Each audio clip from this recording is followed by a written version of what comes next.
Normally बच्चों के अंदर मसल टाइटनेस ये मतलब कि पूरा हाथ नहीं मोड़ पा रहा, पूरा पाँव सीधा नहीं कर पा रहा, तो ये चीज़ें बहुत ज़्यादा होती हैं बच्चों की। हमारा गोल ये है कि हम बच्चे को खड़ा करें, लेकिन उसका पाँव पूरा सीधा ही नहीं हो पा रहा कि वो सीधा खड़ा हो, तो हम उसको नी मोबिलाइजर्स देते हैं। बैलेंस एंड कोऑर्डिनेशन के लिए फिजियोथेरेपी कितनी इंपॉर्टेंट है?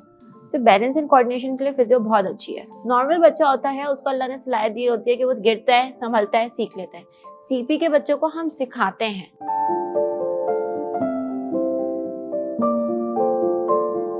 डॉक्टर साहब, सीपी के जो जितने भी ये चाइल्ड्स हैं, इनकी जो मसल टाइटनेस है, इसे कैसे कंट्रोल कर सकते हैं?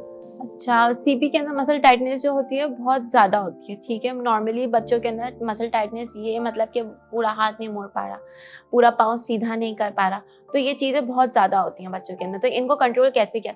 सबसे पहले हम बोलते हैं कि वो सिकाई करें, गरम के सिकाई करें, ठीक है। हीट पैक जो होता है वो लगाएं बच्चों के 15-20 मिनट। उसके बाद उसको वर्जिश करवाएं। वर्जिश वो हम सिखाते हैं, हम बच्चों के माँ बाप को सेशन में लेकर बैठते हैं, हम उन्हें पूरा सिखाते हैं कि किस तरीके से बच्चे की वर्जिश करवानी है, उसके पाँव को कितना मोड़ना है, कितना नहीं मोड़ना।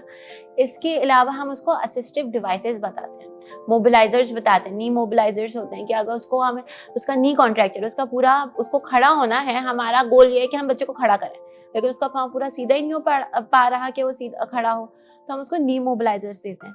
वो नी मोबिलाइजर्स उसके पाँव पे बनते हैं, फिर वो उसको हम खड़ा करते हैं, फिर वो 15 मिनट 20 मिनट खड़ा रहता है। तो इन सारी चीज़ों के साथ हम लेकर चलते हैं ताकि माँ बाप भी सीखते हैं और फिर बच्चों के अंदर प्रोग्रेस अच्छी आती है। बैलेंस एंड कोऑर्डिनेशन के लिए फिजियोथेरेपी कितनी इंपॉर्टेंट है?